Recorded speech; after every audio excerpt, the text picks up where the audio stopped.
Reed was a what's his nice little intro like Steve Harvey be doing.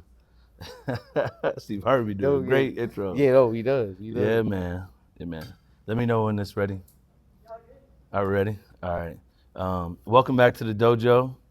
I am here with I don't even know what to call Reed. He was once my ex-player. Now he's just a lifelong friend. Reed Mells, high school, 3-time All-State, 2-time Elite Team, 3-time All-Conference, college All-Conference 2 times, All Defense 2 times. I need to see the stats on that. 1,000 points, 500 assists. You played pro in Spain, Italy, Libya, Mexico, Estonia, and probably Jaylen Brown before there was a Jaylen Brown. Oh, man. Reed, welcome to the podcast, man. Thank you. I appreciate you for having me. Yeah, man. Tell us a little bit about Reed Mells. Like, who is Reed Mells? I mean, obviously we'll talk about basketball, but who is Reed Mells? That's a good question. I think it's on.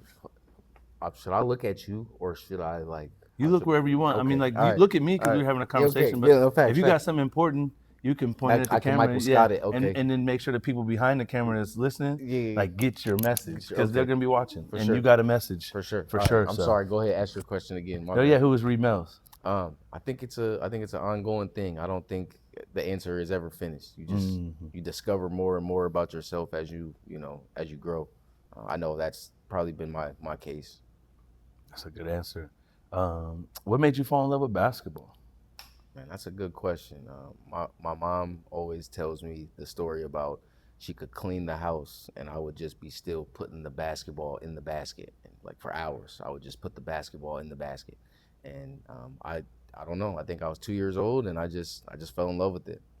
It's funny to be asked that question because it's like some people have a date or like have a moment. Yeah. But like for people like me and you, it's like that's all I've ever. It was like I don't know nothing else. It's like a fish being in water. Yeah, like I don't know nothing. Like I can't give you that.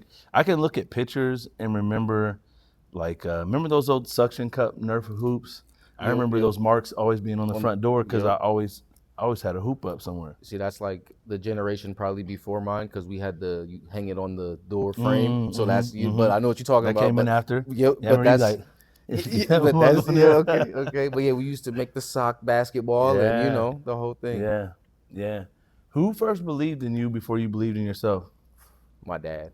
Easy one. My dad. He would almost at times like delusional belief. Like I thought, like he thought I was really, really good when I was young.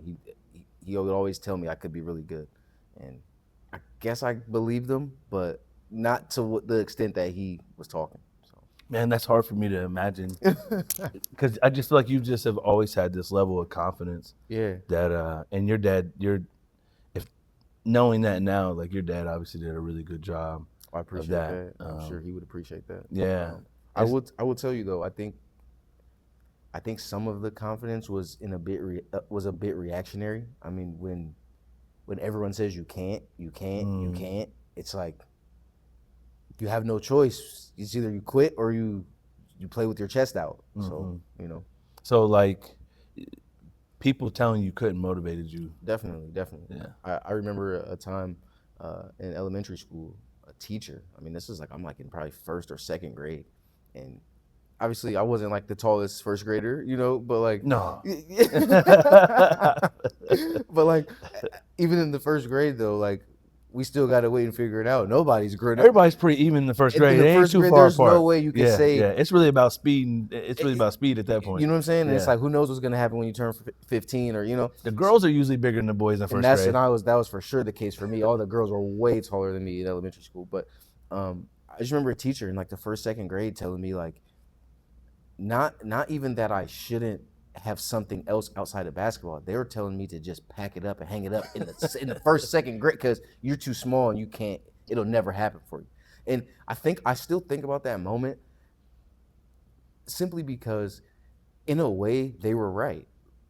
Like I didn't achieve everything I wanted to achieve in the game as a first grader, right? I didn't make the league. I didn't win an MVP. I didn't win any NBA finals, right? But then on the flip side of that, like, is that failure? is seeing the world and living in all these different countries, meeting all these different people, gaining this. And to me, all of those are perks. The biggest thing is gaining the perspective. I see. I'd sure hate to see cats that failed I then. was gonna say, like, if that's failure, like, I think for me, gaining the perspective, I think through the game of basketball, I see people. I learned to see people through the game, which not on my bingo card when I picked it up. You know, That's an interesting conversation, because if you're a true, like, in your core, you're a true basketball player, then like winning matters to you. certainly. So as you start to move along in the game, you start to recognize your teammates, people, and you start to recognize what makes them tick, Sure. what doesn't make them tick. I had a big fella in junior college, and I don't know, he's 6'4", 6'5". I don't even know if you'd want to consider him a big fella, but footwork, immaculate, right? Passing, great. He was going to get you 20 points if he got touches. But if he didn't get touches, he'd slow down on defending and rebounding. And that was like one of my early introductions to like, oh, I've got to involve. I got to make sure people feel involved. Sure. And that makes them. Sure. Well, let me ask you, because I feel like every point guard is in that situation. We all know a big man who, when they get it, they're fun to be around, and they're the big guy on the team that everyone likes to joke and kick it with. But when they don't get it, Debo coming. Like, Oh, you yeah. know, like, you know what I'm I saying? got strung up on my shirt and passed me the effing ball. Bro, you know what I mean? Yeah. So why did you react how you reacted? Because how I reacted in that moment, especially the first time, is, oh, you'll never see it. If you don't go get it off the backboard, and you don't go, like, you don't go set solid screens, and if you don't do your job, you'll never see this build. And my answer is different because we were different players. Like Reed, Sure. I'd never be able to score like you. Like, also, you're passing. You're not underrated, maybe under talked about with your passing ability. And that was something we argued about when I coached you in AAU. I didn't have You the just were maturity to such hear a you. great passer, but no, you like your team was going to win more games if you were one of the top two scorers. I needed to be the second or third scorer Sure. with 10 to 12 assists. Sure. And I learned that Sure. early. And the only time I'd be a top scorer is if somebody got in foul trouble, somebody fouled out, then I'd have to get busy. Like, I could get buckets, but I was just trying to get to spaces and make a play. So, like, you thinking like that, I think your problem is you was ahead of your time. And that's unfair. And that's unfair for you. Because like people didn't always use point guards that way. But then you look at the NBA Finals this last year. You got to put it in there. And here we go. Yeah. Well, right. And I think to a degree I would agree with you. We're not having an honest conversation if like my maturity level didn't play into that. Like, your maturity level at what? 18 or 16? I mean, I agree. I see what you're saying. You had a maturity level. You weren't into anything off the court. Sure. Like, you were very focused. Your grades, you were 3 point something. Sure. Like, I graduated 3.7. Come on, so you know what I mean. Enough. So like, but I could have related to my teammates and my coaches better, and I could have. I know that. I would agree with that. I know that. I agree with that. I think my communication style, and I get this from my dad. It's aggressive. Like, it's. I mean. But you're very focused. You know exactly like what you want. It's not a whim. This ain't something you just thought about in the locker room. Sure. Before you came here, I've been thinking about this for a couple months now, if not longer. Right. So if y'all cats ain't on that same page, I'm gonna sense that quickly. So yeah. I'm not giving you the ball, dog. Sure. You're not gonna do nothing with it. But then I think that begs the question though: is that counterproductive? Are you fighting? Are you playing against yourself now? Ultimately, I mean, what's the answer? Yes, of course you are. Yes, Ultimately, of course you are. Yes. Yeah. So, but did that hurt? Like, was you able to adjust when you went overseas to that? I think being overseas was like, some of it was tough, but the basketball part to me was so easy because we're pros. Like, the spacing probably was different and everything. And then everyone wants to be here. Mm-hmm. Everyone, like, these guys are good players. Like, there's, I mean, obviously some people are better than others, but like, if there's a baseline of like, ability here. So like, I don't know. I thought it was more, we need to all be on the same page. It wasn't like we're not in the same book. So no, it was a little easier, I thought, overseas. Did you ever get close to winning like any titles? And not outside of like AAU. Do you No. think? Do you wonder your like what you just spoke on, your communication style, your leadership style? Do you think that had an effect on that? Certainly. I think I look at a lot of those teams I played on that were really good that just didn't like do it or just didn't really get there. And I look at, I mean, it's easy to find flaws with everyone, but if you if you really look in the mirror, how you related, did I get the best out of everyone? Because I think that's part of your job as a point guard, and I can say I would even say for the majority of my career, I would say I probably didn't. But it's so, and it's I say this all the time. I don't think being a point guard is a position in basketball. I think it's a lifestyle choice, right? So like if you're out to eat with your teammates, and you need a fork or you need a napkin, and you get up to get one, and you stand up, your last glance is back at the table. Who needs what? Who needs what? And whose water needs full? A lifestyle choice, but I almost and maybe we're saying the same thing. Is it like a personality trait? Like, because some people can choose and to become that person, fair. But I feel like Jason Kidd probably is that guy. Like and I remember. I don't know Jason Kidd. Like I became that guy. Like for me, I remember becoming that guy in the 8th grade. Sure. There was a pickup ball situation, and my cousin would always pick me up to take me to the YMCA to hoop, and we'd only play 4-on-4, and he'd always have 4 guys in the car with him. He already had his 4, and like my cousin was kind of like a bully back then. Like nobody outside the family would really challenge him. Okay. Because like because the other 2 cats, at least 2 of the cats in the car could get busy. Like they had hands. Okay. They could hoop a little bit too. Right, so then I'd get in the car and I'd go there, and of course the high school guys and the older guys are playing on one court, and the 8th grade guys and younger on the other court, and they're kikiing with girls, and it's not for real. It's not for me, man. Yeah. Like I'm trying to go over there. I'd stand there all day and just watch. Trying to get picked up, man. And I remember one day my cousin picked me up, and I was coming down the steps, and I counted every time he came. Every time he came, I was waiting for him to pull up to my house with 3 people. And he pulled up with 3 people one day. Okay. And I got in the car. I was like, yo, he's like, shut up. I got a back seat. You too excited. He was like, shut up. He's like, if we lose, I'm beating your ass. Yeah. And I knew. Be like that. And I knew in that moment that like, okay, if we lose, there's nobody in this gym that's going to keep my cousin off me. But if somebody else tries to fight me, ain't nobody gonna keep them on. So it's a dynamic, right? So that day I was like defense and pass the ball. Yeah. And that's when if I wanted to score, I just guard people full court. I pick their pocket. Yep. You go right? Get your layup. And that's when I learned timing. I knew my cousin wanted the ball. I knew all he cared about was scoring. So I was getting him the ball. Yeah. Dre couldn't really score, but if he was around the basket and he shot a shot, he's probably gonna miss his first 2. Okay, but he's gonna make his third one because he's gonna get it back. Sure. So I give him the ball there, and I just started paying attention and learning that. And then I was like, oh, if I get people the ball, then they want to play with me. So if I lose, so after that day, then I started getting picked up by other people. Sure. Because then I can get them the basketball. And then for me, it just like, I started to learn like, oh, I can impact this game. Like me personally, I could impact the game without scoring a lot of points, but picking and choosing when I scored. So like I learned to score early, so then people would have to help. And then I could start facilitating. Right? Yeah. And then if we're not scoring again, then I break loose and get a couple more, and now they got to help again. Sure. And what I did with my son, like JJ, like it's natural for JJ now. When he was 5 years old, the big glass counter at Subway you got to yell up over. I made him, he'd try to tell me what he wanted. I know you do it. Project your voice. Yep.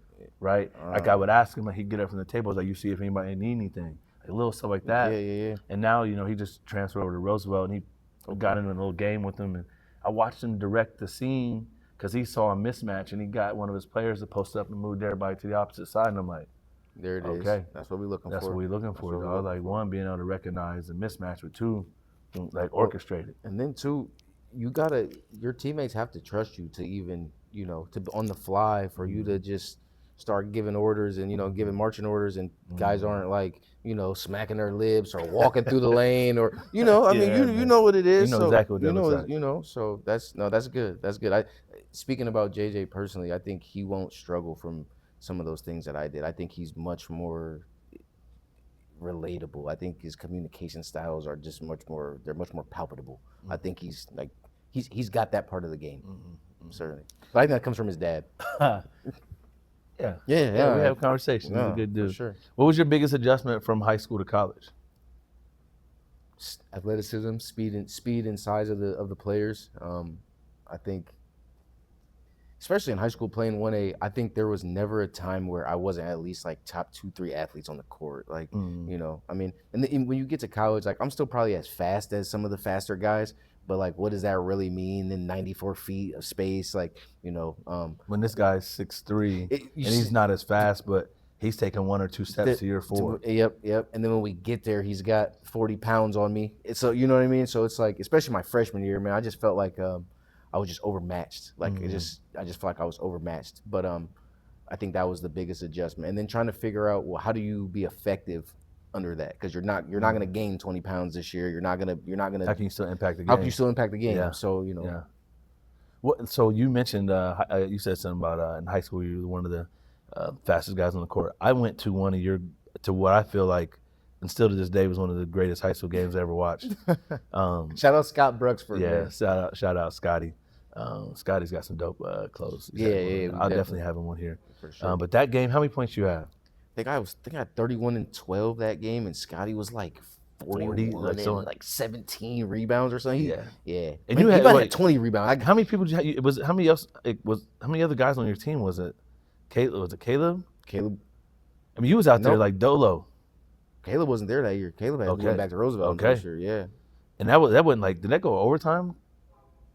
No, they clipped us in regulation. They got us in regulation. Was that a sub-state game? No, it was the first game of the season. That's what it was. You and Jake were there. Right? That's right. Yeah. At PCM. At PCM. That's right. That place was rocking. It was. That was a heck of a 2A atmosphere, man. Yeah, it was. What was your highest point total in high school? I think I went for 38 my junior year. Which, you know, funny story about that, Drew. So I went for 38. It was like we'll call it 38. I think that's right. And I woke up the next morning and I like rushed to get the paper, right? Because I'm like, I gotta be in there somewhere, right? Didn't make the paper. On the front page is Bill Freeman and Quincy King. It was Roosevelt Hoover that night. So big at that you point, could have had 100 points in a 1A game. It could have been anybody in town. That was gonna be on there, yeah. Right, and it was those two like wrestling over the ball at half court, and it was just like it was that moment I was like, yeah, I don't know if I'm going D1. Like, because this, like, this is before Instagram. This is before Huddle. Yeah. This is like, you know, if it wasn't in the paper, it kind of didn't happen. Like, you know what I mean? So like, you said it was Bill Freeman and who else? Yeah, Quincy King. Man, Quincy King. Hey, shout out. Bill Freeman had one of the smoothest games. Games. Q was nice too. What? And Q was super nice. Q was one of the first right-handed guys that I saw that pivoted on his right foot. Okay. Because usually right-hand players pivot on their left foot. He plays with that left leg. He does, and he would cross-step you, and like pause and you know what? Maybe that's why we didn't pick up on it. We didn't know you couldn't. There's we no didn't way know what he was doing. You didn't know what he was doing. It had an awkward timing to it, and plus he had like a pace, like he could stop and then like. Well, and then he wasn't a small guy either. No, he was long, over 6 feet and like yeah. And all the Kings could hoop though. Yeah. Actually, I seen Dad. We're maybe off topic, but I seen Dad recently. I was like, man, tell me what you did, like, because all your boys handle the ball. They could play to get to the basket. Like? He was like, I just took him with me. He's like, when I was hooping at these outdoor courts, I took him with me. Yep. And we just do little drills before and after. I'm like, that's dope. For sure. You know, it doesn't take a lot. No. You know what I mean? Just you know, a little here and there. So you played at both Missouri Western and Truman State. Yep. Your coach was very high on you coming into Missouri Western, and I think after your second year, he retired, maybe, or second year. And then you went to Truman State. Like, talk a little bit about your coach coming into Missouri Western and just as a freshman getting an opportunity to play. Like, I'm not sure, was he bringing in that many freshmen, and was it getting opportunities like that? Like, speak on that a little bit. Sure. No, he hated freshmen. He told us that. Most college coaches do. Yeah, no, kids don't realize that. No, and probably more so now. Yeah.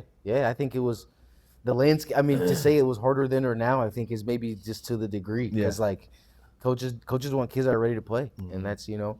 They got to win. They got to win. And that's the business of basketball comes into play there. I remember he came for the state tournament. He was recruiting a couple other kids from Iowa, and he came, sat in my living room, and he was talking to my dad and my mom, and I'm standing there too, and he says, "I don't recruit boys," and in my naive, young mind, I'm thinking, well, he's in my living room, so I must not be one of the boys then. But then I got to campus and I was like, oh no, I'm certainly one of the boys. It's too small. I'm too small, too not long, and like grown men. Those were men in that. There's guys with kids in that locker room. Yeah. And I'm like, I was at prom like a few months ago. Like, this is a different. Was he bringing a lot of junior college guys in? That was the only thing he recruited was junior college kids and then Division I bounce backs. So I had like a fresh set of teammates both years, and like that was normal. Like that's just. I mean, we had 3 freshmen, no sophomores, juniors and seniors. Then the next year, no freshmen, 3 sophomores, juniors and seniors. So it's like, he's looking for the talent. Which, imagine a guy with like a Tom Izzo like temperament. Like he'll get it. Oh yeah. But also with the Calipari kind of philosophy, right? He seemed like he really cared for his players. He did. I remember I knew I wanted to play for him. He's like, I don't want passive point guards. He said, I want point guards to score. And I was like, where do I sign? And then you need blood. What you need? For sure. No, that's how I was feeling. And no, go ahead. No. Go ahead. I guess like we were kind of talking before, just like off. When he retired and just kind of how that went, like that was kind of like a real like blow to like my career and just even to my like I don't even like maybe my confidence in a way, because being a transfer now I think is a completely different situation than being a transfer back then. Like you're being a transfer now, you're getting paid, so people were excited about you, they want you. Like it's being a transfer then was kind of like being like getting taken from an orphanage or something. It's like because you go into a place that got a bunch of guys that's been there. They've been there. You're the redheaded. Whose spot are you taking? Are these guys actually happy you're really here? Feeling me? Are they? It's like, and then like some of the coaches who like you told them no a few years ago, they're still here. Some of these new guys, they don't even know you. Like some of the new coaches, they don't even know you. They don't really care if you're here or not. Like it's, this is more like if you work out, great, and if you don't, you're gonna sit here for the next 2 years, and that's. So you go from that to where you're a freshman and you're a starter for a coach that probably you might have been maybe the only freshman starter in his whole college career. He coached for a long time, right? Coached for a long time. If there was more freshmen that started, there's got to be maybe 2 or 3 like that. My freshman year, they put me on the ticket. Like when you get the. Like they're trying to make me the guy of the future. Like, no, don't get me wrong. We had some really good players in the moment who were certainly like, Mr. Right Now. Like it was not that kind of party, but they were billing me as this is the kid. This is the guy that we're gonna, give the keys to the program to at some point. And then to go from that to like scout team, it's like, whew. Is that what happened? That's exactly what happened. The first day of practice, I wasn't even on the varsity team, basically. So, man, I tell kids often, I tell kids and parents often that like everybody wants to go big. Everyone wants to go to a big level. Sure. And the thing I tell them that is most important over the level is how loved are you? How the fit is more important. What is the fit with you and that coach and that staff and that the team? Like, how can you as a person fit in? And how can you as a person feel like wanted? Because if you're in a place where like you're good enough, but you're constantly always having to prove yourself and prove like, I'm worth being here. Sure. Then like, how can you truly, fully? Sure. Well, then you prove you're worth being here. Then you prove that you're worth minutes. And then you have to prove that you're worth shots. And then you I can guard. And that doesn't stop. It never stops. It never. At the end of the year, when we count the wins and losses, and then everyone's like, you know what, like. We needed that guy. That's when you get it. Mm-hmm. Not before that. Did your senior year, was it a little smoother? No. It's still the same way? It was the same deal. And gosh, that's got to be interesting going from having a freshman and sophomore year, and then in your mind, you're like, man, this is about to go up. Yeah, well, and I'll even speak a little bit more to it. The way that I got like essentially cut was like, again, I've been a starter for 2 years. The new coach comes in. He addresses the team and tells us, like, essentially, like, don't freak out. where I want to see everyone work out. I want to watch you guys play. I'm not thinking about like a wholesale like roster change. So we're all kind of like, oh, well, that's great, like, right? Then we had our individual meetings with the guy. My meeting was before the workout started. He cut me in the meeting. That was like a Friday after. That was like a Friday afternoon. Sent me to the on Friday night home like that. Cut basically. He told It's interesting too, because I've been in these situations. Like, I think that's the first position that goes when a new coach comes. well, and then you look at what happened. He brought in a kid that was at his junior college that Yeah. was an All-American, Yeah. and the kid could play. Yeah. I don't take nothing away from the kid. So it's like, but what do you do when? And I could see it. And my dad explained this to me later on because I was mad. I was like, I felt like I was emotional about it. And my dad explained this to me later on. And he was like, well, this position you were in at Truman was going to be the position that other kid would have been in if you're still here. Now he has to prove to all these people love you. They just saw you play for 2 years. You're the first freshman that started in the last, got any minutes in the last 40 years. Everyone is excited about you, and then this kid comes in. Like, what if they just don't like him? What if he's a little bit better than you, but they just don't like him? Like, do you want to be the coach of that? Like, and it's like, okay. It's the business of basketball. Wise man. Yeah, a little bit. Even though you probably weren't trying to hear that at that time. I wasn't, but he was right. So what was your hardest season, like mentally and emotionally for you then? They all brought it. I've never even thought about that. That's a good question. I can't say my junior year because we did so much winning, and that was like the first year of like this is what like you guys won more games at Truman than you did at oh sure we were 20 games my junior year and then 21 games my senior year. So I think my last 2 years we went like 41 and 15 or something. Like we had great seasons those last 2 years. I would say maybe my senior year was probably my toughest season. I feel like I had the most responsibility. I felt like I was kind of just at odds with my coaching staff a little bit. I feel like I couldn't talk to them. But that goes back to our communication conversation earlier. What was the disagreement? It was about shot attempts. It was about how the offense should flow. It was about matchups. Just really, it was about basketball philosophy. And I think the coaches had a way that they thought was right, and I think it changes over the course of a season. I think you enter a season, and the way that you play in the middle can't be the same way you played at the beginning. And then the way you go into the playoffs can't be either one of those two things before that, like entirely. So, but that's a philosophy conversation. It's hard as a coach, man, because you're going to the season. For me, I get done with the season, and then I'm writing notes, okay? Sure. And for me, each player was getting 3 things in the off season, like this is where we need you to improve. Then you go into the season, and you got this philosophy, this idea of how it's going to go. And then maybe somebody gets hurt, or maybe something happens, or something. In the operation. It's always something, and then you're like, okay, let's get to this middle part where you get like, it's usually around the holidays. Sure. You get this little break where you get like a 2-week practice, and then it's like, okay, these are the things we got to refine. We got to get really good. And now we're like, you're shrinking the philosophy in a little bit, and you're saying, okay, this is the few things we're gonna be really, really good at, non-negotiables, and what we're not gonna allow on defense. And then you try to like just make that a sword before the end of the season. Then you get to playoffs, and now you're ready to go. It doesn't always work that way. No, and I guess, and that's an interesting even analogy to use, like the sword analogy. I don't know I don't think it's a poor one. I don't know which one what I would use.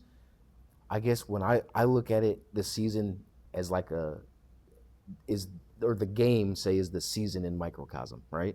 So you come into the game, just like you say, this game isn't going to go according to plan. Like the way you wrote it out, someone may get hurt, the other team may get hot. So the kid that averages no points may come in here and have 10 by halftime. Like so. We have to be willing and able to adapt, and I think that was where I was at odds with my coaching staff. I thought we needed to be a little bit more adaptable, especially because we were so undersized. But a lot of guards. But we had. I think we had. That was their style. Yeah, sure. And we had our guards were shooters. So we had guys who were professional level shooters. I'm not saying they were all pro basketball players, but if we're talking about just like from the wrist to the rim, those guys were pros. Vanderswag, Cole Myers, Yeah. Isaac Gardner. Yeah. Isaac Gardner is from Washington, Iowa. He was a couple years ahead of me. Yeah. But if you go look up his quick stats from one of them, probably. I mean, it's like maybe got Kirk Heinrich and then Ike. I mean, he was a next level jump shooter, you know. And we had probably like 4 or 5 of those.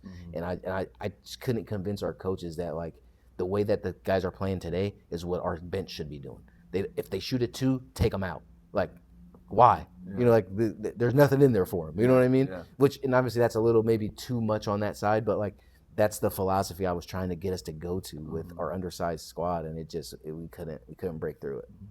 It's interesting you brought that up because for a long time basketball was just get to the rim or shoot a 3, you know, and then mid range was just kind of, you know, don't do it. But then like I've always been a guy like if you have a guy that can make a unique like most of D Wade's shots are bad shots for everybody else. Sure. But this is what he this is what he practices. Way. Yeah. Right. And if a guy is practicing something, and that's not a bad shot for him. I don't care where he shoots it at. I think the Dirk one leg is kind of that same. Like, I mean, you don't really want guys going to that, but you would say Dirk. But you can't stop that. But you would tell Dirk to shoot it, right? Yeah. That's what you're going to win the game on. That's what you're getting, exactly. You know we need one bucket. For man. sure. Yeah, man. Did basketball ever stop being fun?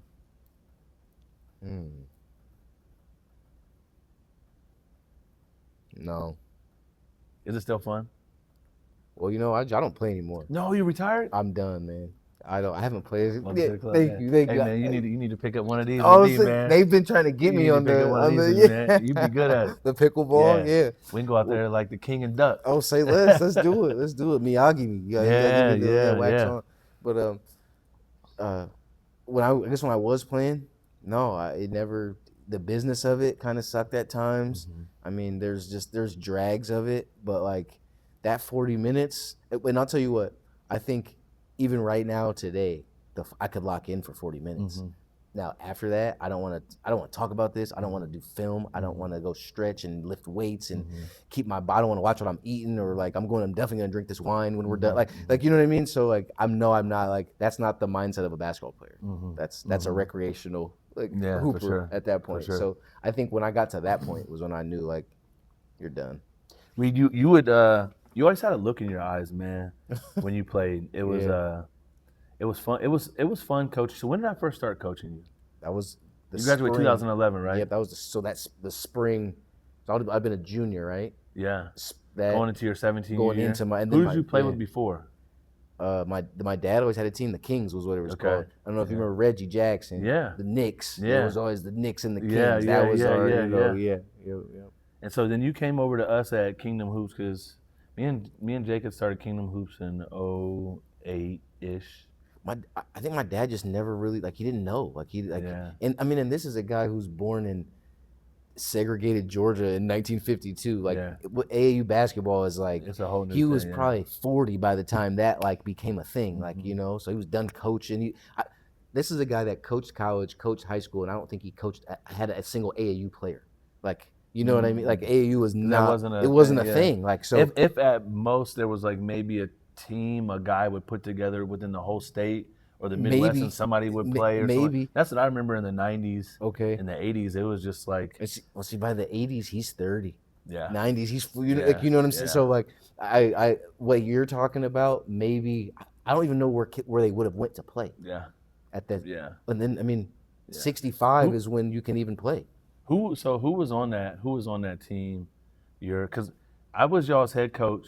Yeah. And I'll say this, there's things, I'm at the age right now, Reed, I'm 45, I'll be 46. I don't argue about nothing to nobody. I don't care to.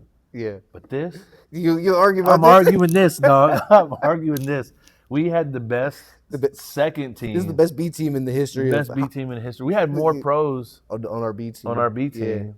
Yeah. You, Cortland, Tybee, Devin Douglas, who's dunking on his family member. He's a world dunking champion. Well, I think, and this is the crazy thing with Devin. I gotta figure out how to get him on here. Well, yeah. Devin, and I don't know if people remember this, but Devin and I were the same. The height I am now, me and Devin were the same height when we met on that team. Yeah.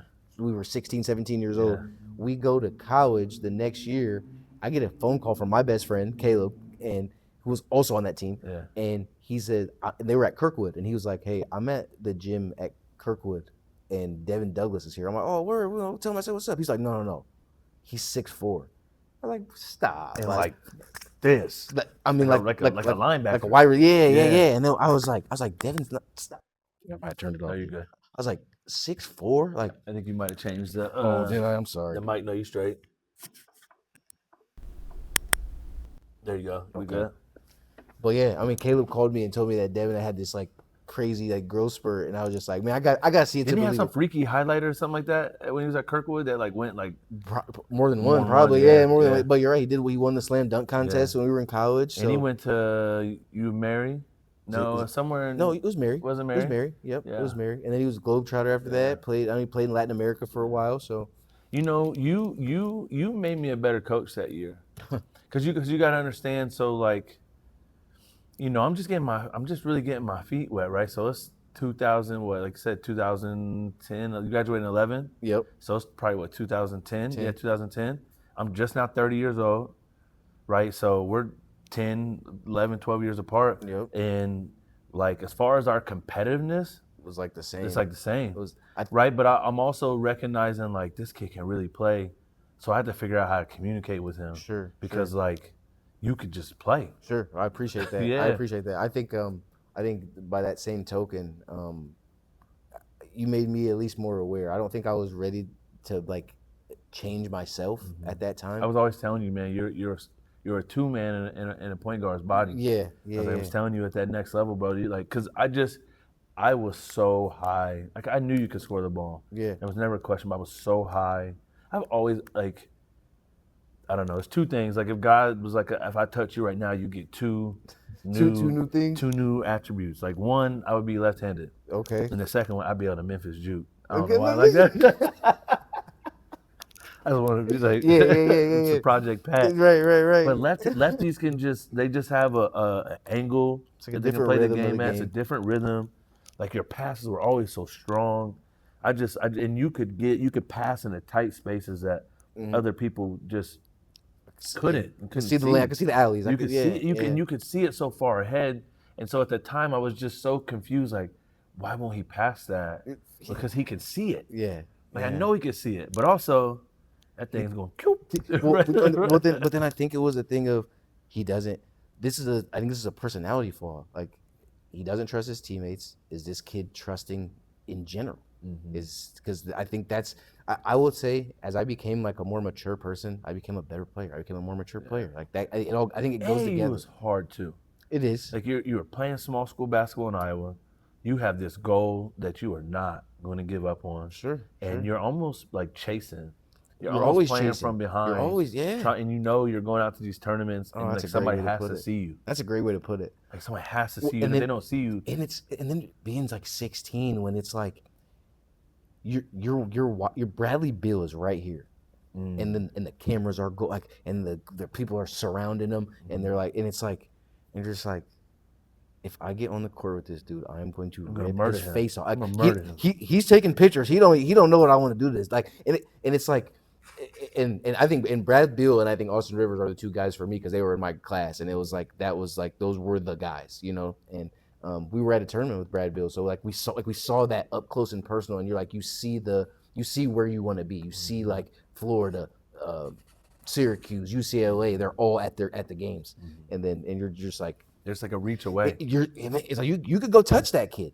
And the coaches, they're right there. Bill Self is walking by me, and it's like you have to perform right now. That's how you're feeling. Yep. All the time in the gym. All the time. And then you think about all the like you said, like all the sweat, all the like. I mean, at 16, all the stuff that maybe you shouldn't be doing, but you could be doing. But you're in the gym. You're in You're in it with the. It's no air. This is a warehouse. No air this isn't even a gym. This is a warehouse. Remember, they didn't have to have air back then. No. You have to. We just open the doors up, get those industrial fans, and then if it's too hot, don't come. That's this ain't for you. This isn't for you. This isn't for you because it's gonna be hot when we get to Kansas. It's gonna be hot when we get to Texas.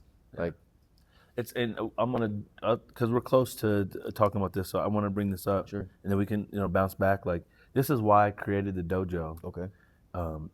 Because of I just think athletes put so much pressure on themselves Yeah. to get that scholarship or achieve that thing instead of like just a different flip, because you were doing all the things that you needed to do. You were in the gym, you're working on your game, it's all these things.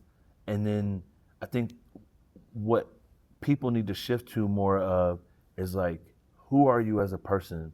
How are you connecting with people? How personable are you? Because you listen to coaches talk nowadays, like you even think about the draft.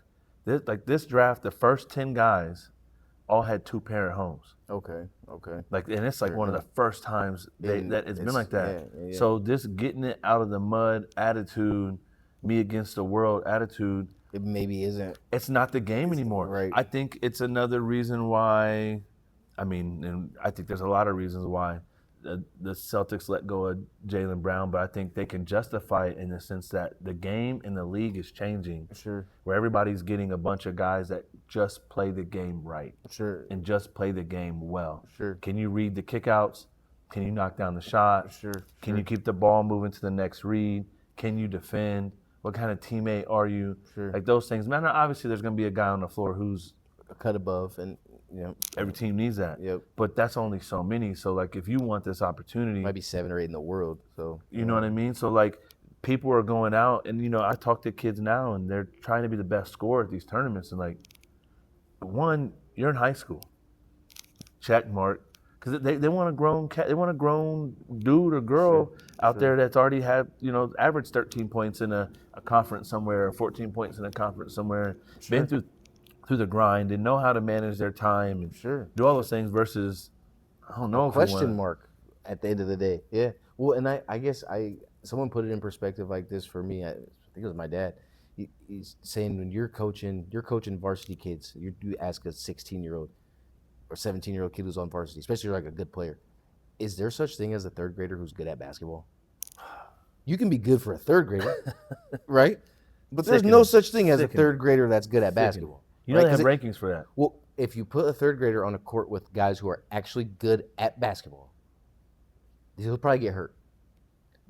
Harm is coming to that third grader. Like you see what I'm saying? Like, but I think the same thing is true if you're looking at a pro. Is there such thing as a good varsity player? I mean, if that's true, this kid's probably, he's like this is a LeBron. This is a, you know what I mean? This isn't like this like AJ or like a LeBron. Like those guys are already those are already there. Yeah. Like you go to a varsity gym, there's probably not an NBA player in there. No. There might not be an overseas guy in there. No. So like are you, when you think about the scheme of the game, are you good? But I think going back to what you were saying, what helped me, and I don't know if this is what you were talking about, one thing I do ask kids is, what do you want from the game? I think that if I would have had more of a realistic, I don't want to say realistic, but just more of a holistic worldview of the game, I think I would have seen success and failure much different. Which is how did basketball shape the man that you become? Okay, getting right to it there. Yeah. I think through the game I saw people. I mean, I think when I think people run from this word, but I grew up, I think, and I lived a life of privilege, especially in comparison to my people. So knowing that all of your daily needs are met. You have everything you need to live a successful life and have a happy childhood, and even some of the stuff you want, you get. Right? So like you're living probably better than 99% of humanity, I think, right? When in the scheme of things, when you're really thinking about it. Like Maslow's hierarchy of needs. You have all your needs are met. There's some kids who are hungry. Yeah. There's some kids who their parents don't say nice things to them. There's some kids who do well and their parents still don't say nice things to them. So I wasn't living like that growing up. So where do you learn to overcome adversity? Where do you learn struggle? Where do you even learn like who you are in the face of that? If someone tries to take the ball from you, what do? Because that doesn't happen in your neighborhood. No one's gonna take a ball from you like that. They all have their own ball. Like that's just not gonna happen. Like so, I don't know. I think that's what I learned from the game, and like it's the world. I think that's what I learned. So. I feel like I wish I wish everybody could learn that. Yeah. So what it sounds like you're saying is like adversity taught you something. Oh, certainly.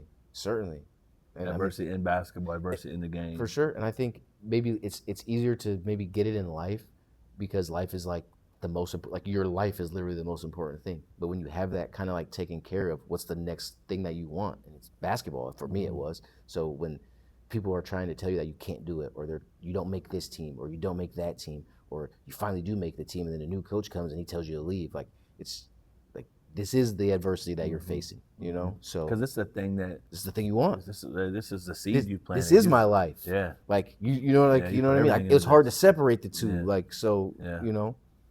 You know, there's like, I think that, you know, obviously social media can make kids feel like they have more, like phones, interaction, clothes, culture.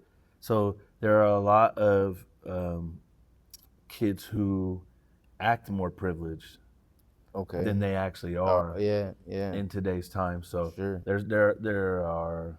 What- I wish that kids can understand that this game is so much more than like what you get like From it. It can be. It really should be at least in part about what you can take from it in the sense of who it makes you. Yeah, like what can I give to this game? Sure. Can I get to the gym? Can I work on my shots? Can I work on my ball handling? Sure. Can I watch film? Can I connect with a player that's older than me? But ask them questions. I'm struggling with that the way I think you said you were struggling with. You know, Reed can really play, but the way he plays isn't like it's not my philosophy, right? So that is kind of how I see these young kids, where I do see like a little bit of like a privileged attitude, and like I don't see a lot of grinders. I see a lot of like I think I deserve it, but by that same token, because I want to connect with them, I what has changed? If we had social media, if we had NIL deals, some of these kids are wearing designer to high school. Yeah, no, yeah. Like that's crazy to me. $400 shoes. That's crazy. I mean, that is something that I never saw that when I was in high school. So like, but like knowing that this is what, and when you're 16, you didn't control the times you were in. You didn't control the context. You were just in it, right? What do we do with that? Like, I think, fortunately, like for me, I'm a little older, so I was educated on basketball. sure. I don't think our kids are educated on basketball anymore. They don't know the history of anything. Nothing. And they make fun of it. Like they make fun of like Michael Jordan because he played against Plumbers. Clyde Drexler. Yeah. Like this was interesting. Like, yeah, Clyde Drexler didn't have a left hand, but stop his right hand. Well, but stop it. Are we saying that the guys today all are? What are we saying? That's a good question. Are they just unlimited with everything? And I think, especially if we're having a real conversation about I think we done with the 90s. Like, that dude's hilarious. Like, it's funny. That guy's funny. Yeah. And some of it is true. And some of it is true. Mm-hmm. But if what center today stops Hakeem? There's not many centers today that even have his footwork. So it's like, yes, parts of the game have improved, and there's things that we can call progress, but there's deficiencies out here that like, yeah. Why are we not talking about that? Yeah. Like, if we're, but I agree. Yeah. What habits separated you early? I think that's maybe one of the most important questions. I think time, and then knowing what you're working on. I think a lot of kids would get in the gym, but they didn't know what to do. But the first thing is being in there. I think I spent more time. What was your schedule like in high school? That's a good question. In the summertime, it would be like, especially if we didn't have like tournaments, we have breaks, or like, it would be morning, some kind of like ball handling, body kind of push-ups, work on your ball handling, finishing. And in the middle of the day is more like situational, ball screen from the wing, ball screen from the top. Maybe we're isolating in the mid-range, just some kind of situational skill. And then at night, just jump shooting. And I would do that probably 3 days in a row, take a day off, 2 days in a row, 2 days off, and kind of go like that. So I would say that was what separated it. I think I put in way more bounces and way more jump shots than kids my age. Do you feel like you had emotional control in games? No. No. I was an emotional reactor, not an emotional controller. No. Um, I had the fear of God from my dad, so I knew there was a line not to couldn't go a little so far? cross in the but no, I wouldn't say I had emotional control. Um I think going back, it all stems from like who are you in the game? Describe the best teammate you ever had. And if you got multiple, Yeah, that's a good one. Oh, sheesh. I can think of one guy right now. He actually lives in Des Moines. Played with him at Truman. He started as a freshman. I was a junior. He was a freshman. But this is both our first year at Truman. So it's kind of like I'm a freshman in a way, and it was like we had that to get. We were in the starting five, so we had that to like this is our first time, and why I have him in such high regard. One, I never saw a kid, even when I was a freshman, I never saw a kid that young who like just got it. Like he's on time, he's prepared, he's ready to go when it's time to go. Like like when the bus is leaving, or if you're getting taped up, or if he's feeling a little banged up, he's going to get treatment, and he's not like very responsible. That's a freshman. His dad was a college coach, so when I got to know him, I'm like, I see where you're picking this up. But to me, that's just like, so you learned the lesson and you applied it. So like, great job, kid. But also like, on the court, and we were the same size. We were probably like the smallest backcourt like in the conference. And as unathletic as I was, he was worse. Like you know what I mean. So it was just a kid that like he's always in the fight. Like they throw a grenade in the foxhole, he's diving on the grenade. He's not. The guy you want to he's not running. He's not jumping out. He's not that. I mean, like one. I think that for sure. You still talk to him? Yeah. That's dope. That's dope. Thinking some things here. You have any questions for me, Reed? Yeah, I got a bunch. Really? Yeah. Let's hear it. I got a few. What was it like coaching me? Challenging, man. Because it's like your confidence wasn't fickle. Like let's first get this out of the way. Like I knew I couldn't say anything. Thank you for putting it that way. I appreciate that. I knew there was nothing I could say that was going to change how you felt about how you was going to play. But also, like I had to get you to try to understand, like the guys you had around you. Like, I mean, Tybee, anytime he touched the ball, something good was going to happen. And that dude's still playing. Just won an MVP. Yeah. We're 30. Yeah. We're 30, so he won MVP. Yeah. And still playing Shout the out same Tybee, way. man. Shout out Matt Tybee, man. Just a great dude, man. He did a testimonial for the website too. Okay. I'd love to get him on here sometime. Yeah. But no, Reed, it was just trying to get you to, like you said, have a worldview of the game, being able to see more than, because sometimes like your horse blinders would go on, and when they did, like 30 to 37, 38 points was about to come out of that. It could happen. Yeah. But I think the point that I think you were trying to make, which I could not receive, was sometimes we need that. Sometimes we need you to have 9 and 14 assists. Because I know that when somebody can score whenever they want, that means that you can manipulate the game however you want. Yep. So like if you got shooters around you, then you can, because you could drive right and shoot a 1 foot runner and you can go left and jump and fade, square your body and knock it down. Like your floaters were there, your layups were there, your threes off of ball screens there. You could score in every single way. And I was just trying to get you to understand, like, use that weapon to do everything else that you want to do out here. And because you can score, you can get 20 whenever you want. Sure. But I always felt like your success was going to be in everybody else's success. And I think that's the maturity that I was missing too. I when you name all those guys, like if we could go back and I could get every single one of those guys playing at their personal best, that's probably the best team. Also in defense, that team is the most, I've never seen a team grow like that after high school. Sure. Cortland was on that team, right? Sure. Yep. Cortland put on height. All of a sudden, like I and got seen some video, I strong seen him and dunking at Hilton, like on like the Midnight Madness one. He like damn near jumping the free throw. I'm like, Yep. And don't get no that for sure. and like A and bunch then of us got way better after high school. Devin, Matt, then he Yep, goes to yep, Kirkwood and then goes to yep, Milwaukee. yep. And it's like, oh man, these guys just kept improving. You're definitely not wrong, but I will also say, I think that was maybe true for some our competition. So like, even in that moment, like we still left a lot on the table, like you know. But I do agree with you. I mean, to me, one of those guys too is Ontario. And I think he got so much better like after we were not teammates anymore. Like, you know, which I still to this day, I've never seen anybody jump like that. the way Like he not moves even in jump, the air. float. I never seen anybody float like that. Yeah. It's interesting. I call him at the Y the other day, and I always mess with him and tell him he's the reason that nobody went D1. Because if he just would have dunked it, everyone would have came to watch us play. He was good for laying it up like this, man. It wasn't me at 5'9". I couldn't understand it. I was just like, they would have to come. They would have to use they would have to the electrician to get me off that rim. They would have to come pry me off that rim, man. Like So you got more? No, I got shoot, fire we could shoot them.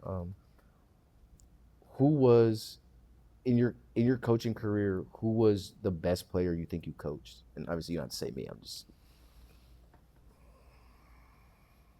if you feel like you have to do positions too, you do that. But yeah, you know, for me, man, I have a sweet spot for players that don't have a lot. They don't have a lot of athleticism, but they make it. But they figure out a way. Like anything you tell them, they just do it. Okay. And like Dow Jock goes high on that list for me. Maximizer. He maximized Certainly it. A maximizer. He maximized. I mean, like I remember we'd be in the mall, and we'd be at a tournament. And Dow wanted to dunk. You know, he's 6'4" guy who couldn't really dunk. He couldn't jump. Was he either doing calf raises? No, he would run up the stairs. He'd run up the stairs. He'd run up the stairs, run back down, and then come back up with the team. And then when he get to the top, he'd jump with his hands in the air. Coach say, I'm gonna dunk. He just jump. I don't care where we was at. Different. He was doing something different. I remember I told him, I was like, yo, Dow, if you want to get seen, you're gonna have to knock down shots in people's faces. And I started putting that broom out, and that's when he started. He just started doing it. And then, like, did he turn it into a lot of basketball? No, but did Dow turned it into life? He turned it into life, man. That dude has traveled the world. He was a roommate with Denzel Washington's son.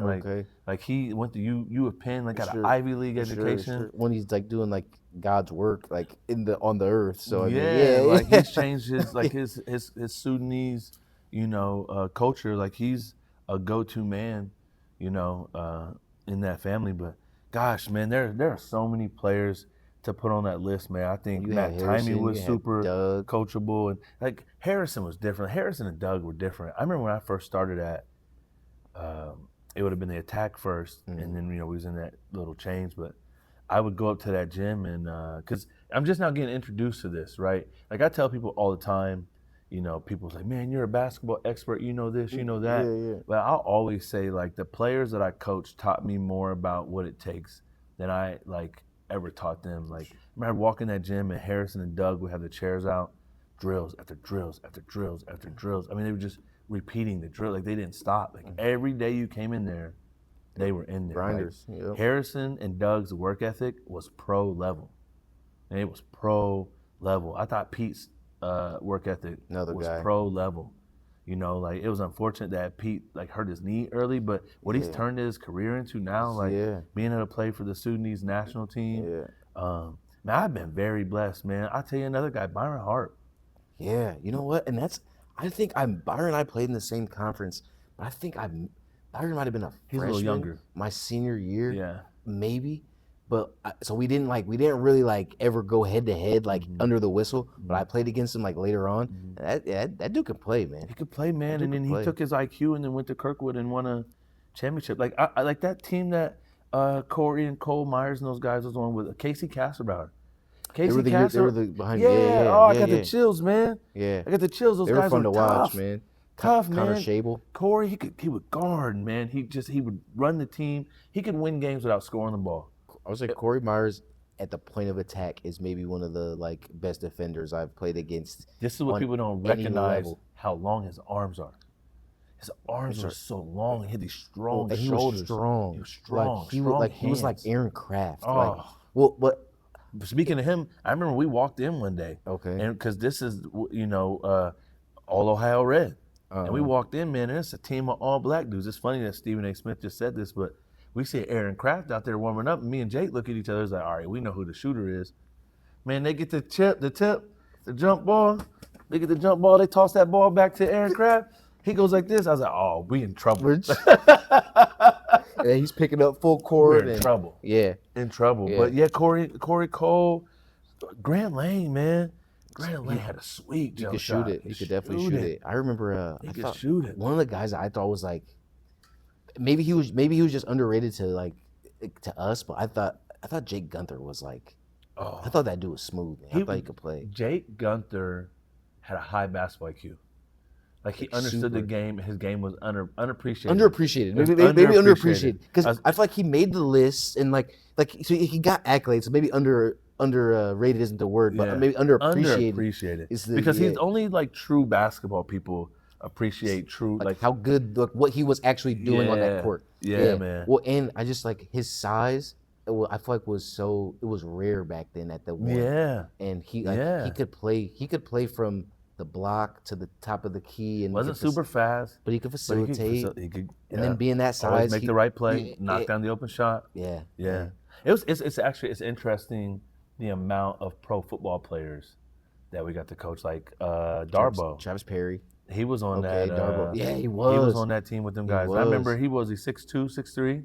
Yep. And he's out there playing against 7-footers. Okay. And this is when I knew he was a pro. It's because you'll watch your players and they're playing against somebody who's really fast, and in your head is like, oh, he might be faster than Amar.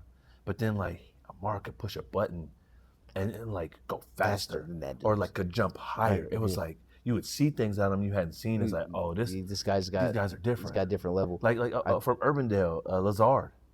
See, I wasn't around him too much. I wasn't around him too much. Yeah. How he would jump. Okay. And just the hands, he could catch anything. Okay, he's probably really athletic. Oh my goodness. Yeah. It was phenomenal. You know, another guy on that younger team that I was always really impressed by was Jordan Stotts. Yeah. Again, a kid that got like exponentially better as he got older. But also, he's like giving up 50 pounds. I think his game was unappreciated in high school a little bit too. And he was slim. He's giving up 50 pounds and he's playing the 5. Yeah. So like it looks. And he's really a guard. So it looks a little, but like when he has it on the other end and like when you see him in transition, you're like, oh no, this dude can play. Yeah. Yeah. Wesley Staten, you remember him? I remember Wes. Yeah. I mean, like just that was athlete. Like to get to the rim. Could pick you up. Could pick you up. You name it, man. You name it. There's like I've been very fortunate to coach like some really, really good players. And that's a cool thing about coaching AAU and coaching it like when you're coaching some like your top players in the state. Like everybody's gonna have the work ethic for the most part. Like everybody's gonna want to win. Like it matters. It's different than coaching varsity basketball because you might only got 1 to 3 guys who are really. But AAU back then, it was like you said, the vibe of it was different. If you didn't go out there, like iron sharpens iron, like you can't be out here. Yeah, you can't be out here. Like all them Hoover boys that came over, like Reggie White could dominate a game defensively and on the boards. Yep. Like he was big, man. He was vocal and he was imposing. And then you got Kelly Madison, who's you can't figure out why he's unstoppable. I think he was in my class. I think his angles were. He was the most complete player. I think when we graduated from.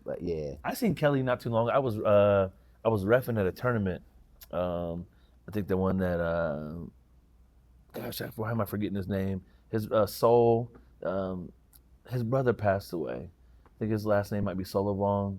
But he does a tournament. He hosts it in Ankeny often. Okay. But Kelly comes in, man. He's got his glasses on, like some Cartiers, man. Like the game's already started. You know, everybody's already warmed up. You know, Kelly checks in. And I was like, Kelly, you still got it? Kind of looks at me and smiles. Laughs at you, Man, the first time he touches the ball, bro, it's like just riding a bike. It's like riding a bike, man. Yeah. I just like. I feel like we were always like on the opposite. Like he was a Nick and I was a King, so like we never were kind of on the opposite side of that. But then the times that we did play together at AAU and then in 8th grade, like. I mean, we just remember filling it up. Like, was Quincy on your team? Quincy was a year ahead of me. Man, he also made me feel like I could win every game when I was coaching too. I can see that. Because he just like Just command of the game. zero turnovers. Yeah. Like him and his brother Chris, they just wouldn't turn the ball over. Like he could control the ball. Like Dwight Sistrunk was another guy that could just handle the ball and like you no didn't one need a could take press it from him. break really. Like Get out of the way. Just get out of the way, man. Yeah. So it was a very fun. Another guy, man. That I have to mention him is Connor Shable.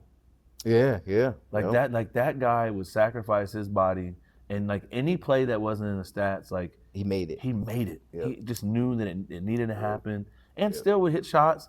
Get to the shot was a little funny, but he'd get to knocking it down. And I feel like he was like the comic relief too. Oh, great teammate. I feel like him and like the stuff he would do at practice, and then how Jake would react to it. It was like we needed it. Yeah. It's like There's tension. There's tension there. Somebody need to cut it.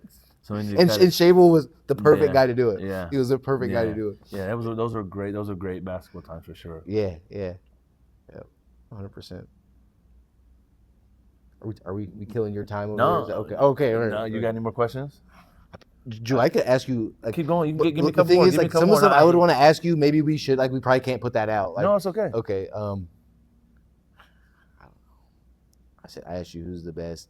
Who did you really like coaching against? AAU or school ball or AAU. Whether a coach or a team. I'm gonna get school ball. Okay. I got my head knocked. Okay. When I first took that job at North. Okay. I think my first three or four games, I coached against like 120 years of experience. Mm-hmm. Like Courtney had been coaching for like 20 years, and Coach Downs had been coaching for like 30 years, and then we play against Stubbs, and he's been coaching for 30 years, and then we're playing against Windhorse, and he's been coaching for 15, 20 years. I remember I got done with those four games. Shout out Coach Stubbs. Yeah, shout him out. All of them. All of them, man. I learned so much from them busting my head open.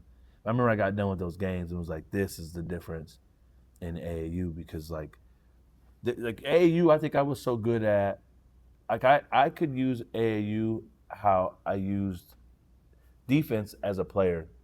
Like I could watch people within the first few possessions and be able to see like what they was comfortable doing, and then taking it away. So as a coach, I could adjust to that quick in AAU. But in high school, you got the schemes of a 30-year vet over here, and he's not going to his stuff unless he needs to. He's already planning to adjust. But if he's beating your head in by 20, he's not going. You ain't get to see none of that. Yeah. You got to see Plan A right now. Right. He's ready for the other ones. He probably didn't even tell his team. He probably didn't even write. Like I talked to Coach Downs. I was like, "What do you do for a scouting report? Like, do you give your team? Like, I got this big paper." These kids ain't trying to read that shit at North. Yeah. I was like, what do you do? He's like, I write it up on the board, the day before the game or the day of the game, and have the guys read it. He's like, besides that, I try to keep it simple. He's like, I started seeing papers laying around the locker room. I knew guys weren't reading it. He was like, but I prepare. Like, I got my note cards. I know how I want to adjust and, who may start to hit shots. What do you do as a coach? Because I think that's a problem that there's papers on the floor. I think that's a problem. I understand adapting to the kids, but this is one of my societal issues that I think is coming out in basketball. What era did kids not look for the easiest route? The second the phones came out. Well, I think but before that, kids weren't cutting school before the phones. Yes. I think you got to pick and choose what you're gonna fight. You do. I think you got to pick and choose what you're gonna fight, and that wasn't the hill like to die on. Nah, I was more concerned about like time or communication. And you know what? I'm speaking outside of that context, because you're completely right. Maybe within his team and in that framework, then you just let that be what it is. 100%. I'm speaking more just generally.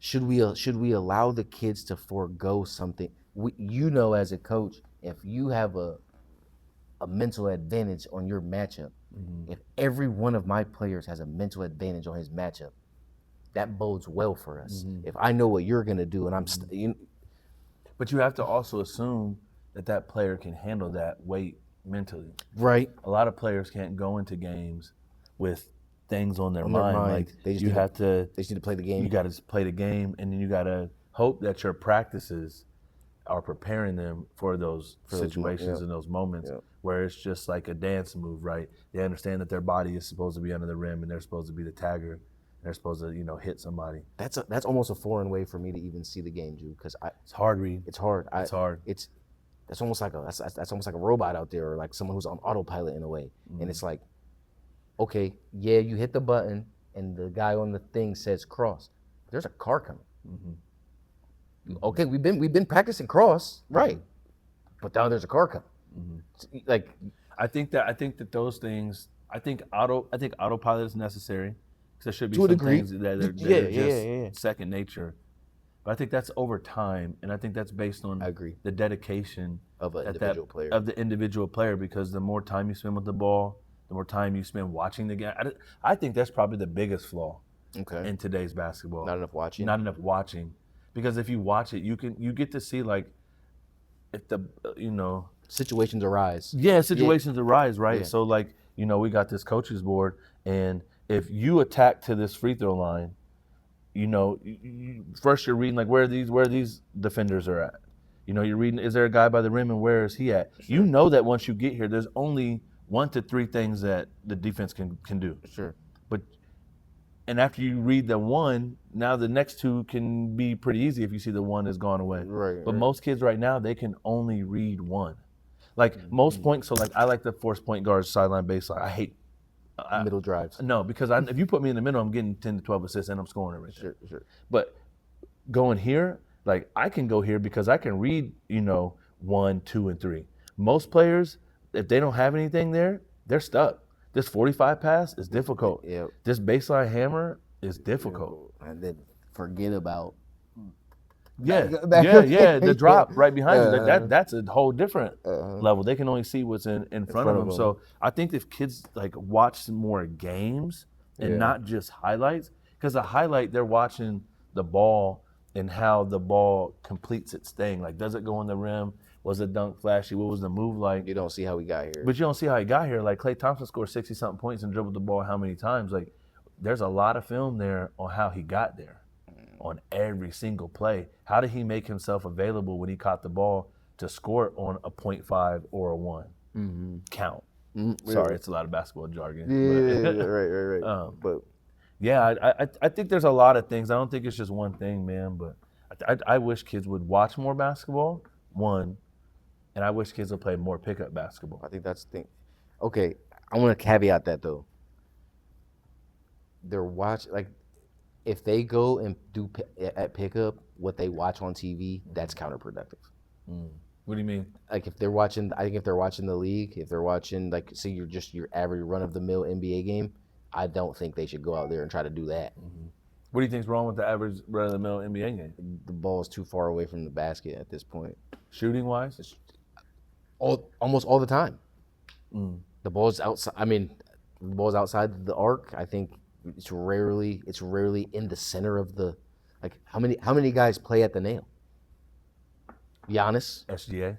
Yep. Oh, right. Brunson. Right. The best players. Cunningham. But I think that's the style of game, and I think that's the style of game is people use an attacker to initiate offense. I don't think offense is initiated like it used to be with entry passes and those types of things. I think it's like can you get in a dribble handoff? Is there a pistol? What's the ball screen on the sideline? Or can you attack and get by your guy and then you read it from there? Right? I think people still want layups and close shots to the basket. I think the defense, the defense is different. Like, it's different at that level. You can think you're open. And you're not. This 7-footer just took 2 steps from the 3-point line and jumped outside the lane, and he's there before you got there. You're not open no more. Well, and I think also too, with we maybe need to tell a kid what is open, because you can't get your shot off, but this guy's not in position to guard your baseline drive. I think you're still open. That's what's open. So I agree with what you're saying. I think that was like I picked that up. I think like overseas, like no one is stopping everything all the time. If you're skilled enough, they can't. They can't. So, like, you just got to find it. You got to find it. And you got to be okay with keeping the dribble alive. That's what Steve Nash was so good with his game. Like, keeping the dribble. He'd take that dribble all the way through the paint and circle back out and be like, oh, they stopped playing. Well, you've changed the angles and Let me throw some more back at you, Sure. man. I got some down here. What Do I look all advice? right on this camera? Am I doing anything weird? I feel like okay. I feel like am I picking my nose or something like. What advice do you have for players today and parents of players today? Basketball wise, Yeah, person, yeah. human. I would say maybe starting with a player. Under as and I maybe this is tough for a kid, but have some thought and maybe it's ongoing what you want from the game of basketball. And maybe just when you're 5, all your friends are playing, so you just want to be with your friends and okay, I think that's fair when you're 5, right? When we're 11, is that why we're still playing? Maybe that's still okay. When we're 17, why are we right? So like maybe that answer changes over time, but That needs to be revisited. it needs to be and it needs to be understood. I think at all times, it's not because now There's a clear vision. there's a clear vision, and now you're not doing something that you don't understand why you're doing it, because that's almost never good. Well, that's going to cause a lot of friction on that car ride home. And it'll be friction you don't maybe I do all this understand. for you to score 2 Yeah, points. and it's right, but really you're like, well, I don't really want to score more than 2 points. I'm here because my friends are here, and maybe you just got to say that, For a parent, I guess what I would say is maybe understand what your kid or what your athlete wants from the game, but then also you are the parent.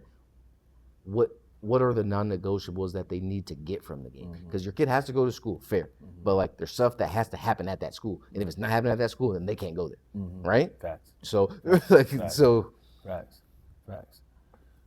What's one invisible skill basketball gave you that employers, relationships, anybody that's listening could benefit from?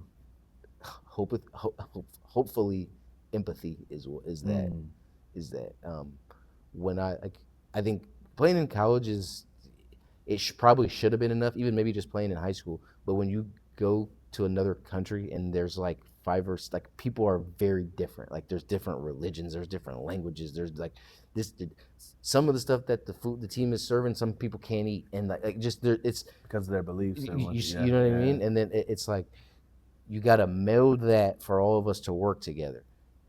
If you think that you're right, you're always right, and you're only right, this is not gonna work. So, and I wouldn't say I was ever like that bad, but like I think I was not willing to meet everyone where they're at. I don't think anybody thinks they're that bad until they have to go somewhere And, and and realize you're how right. people Maybe you and I their think when I life. got there, I wasn't the ugly American. So I'm like, okay, like I'm not like a terrible person. You know what I mean? But like there was stuff that's like, you know what, you need to change here. You're the one that needs to change. Empathy, man, that'll change the world. For sure. Like for real. Sure. What's your definition of success now compared to when you was 18? Oh, 18-year-old me would probably think I'm a loser. So like, I got a good job. Yeah. You got a job. Look, like you're not famous. You're not like, I guess 18. I think success would be like all worldly material things. Maybe not in like the ugliest way. Like I for sure always had the thought of like giving back to people and that kind of thing.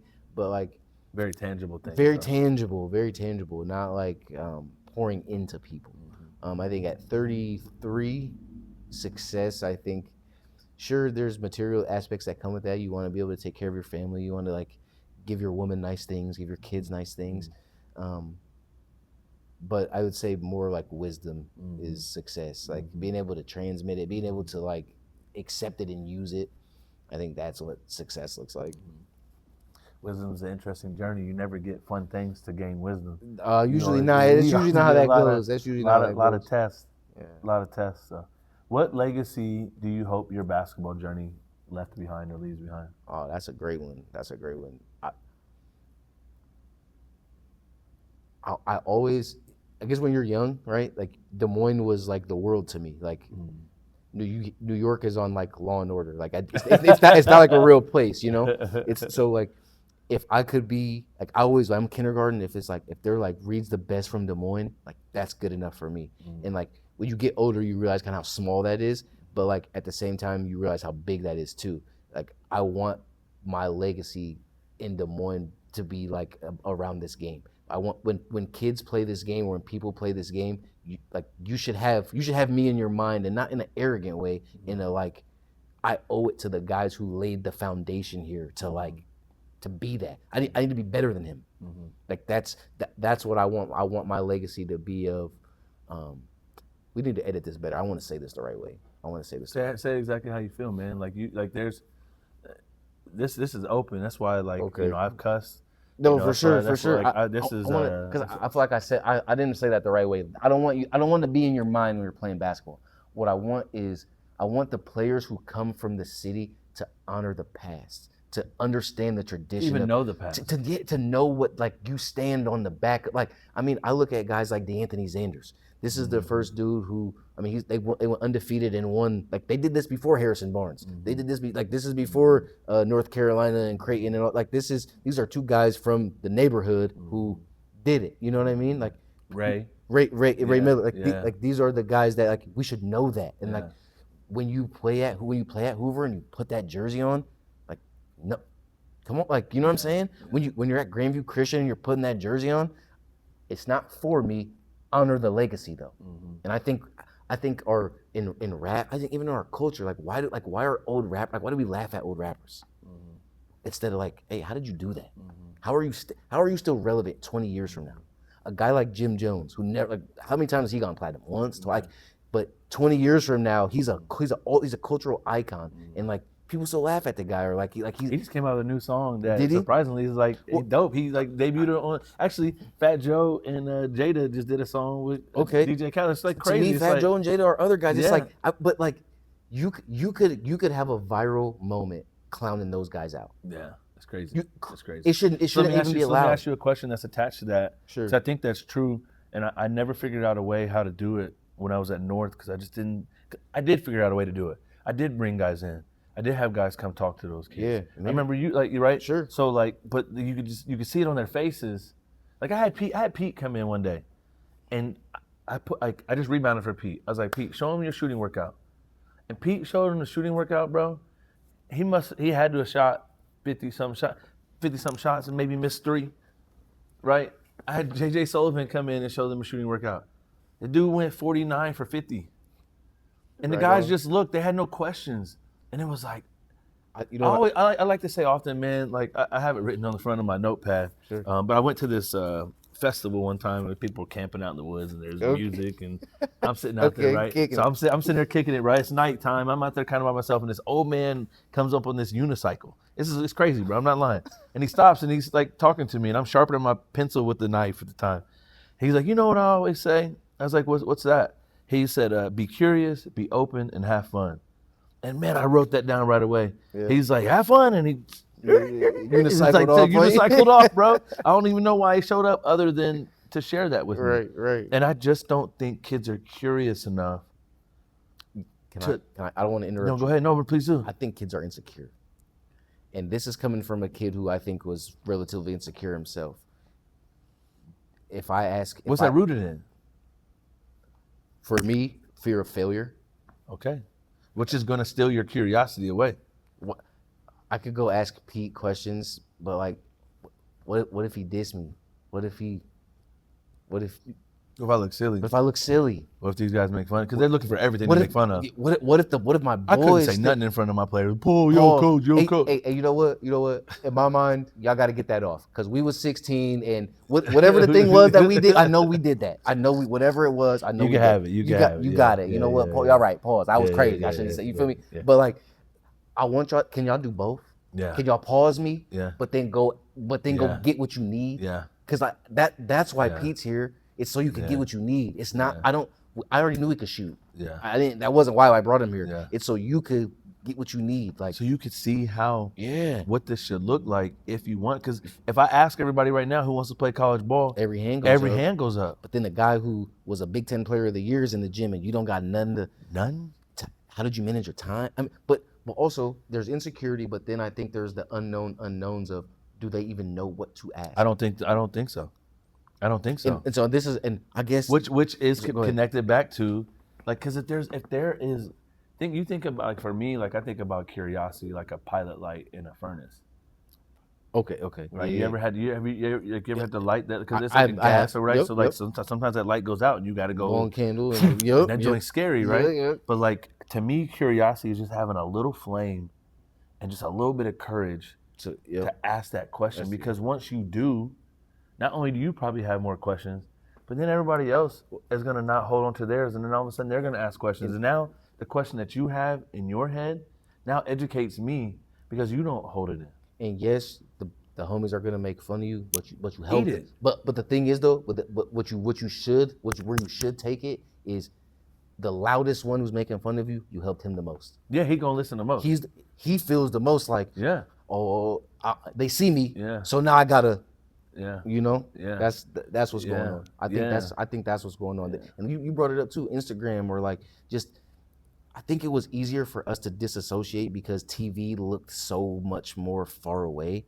Like these are real stars. Now these kids can just open their phone up and they've got access to whoever they want. Or their homie got 200,000 followers on TikTok.